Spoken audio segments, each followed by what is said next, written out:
chuyện đồng phiêu tình đâu quay con anh kể chuyện đời khi nào đói em hãy rơi lòng anh thêm dấu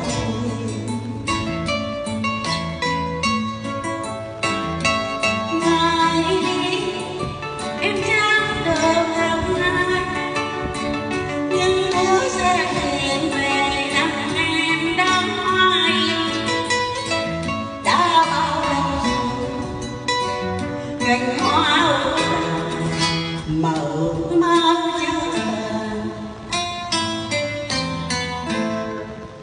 biết chiều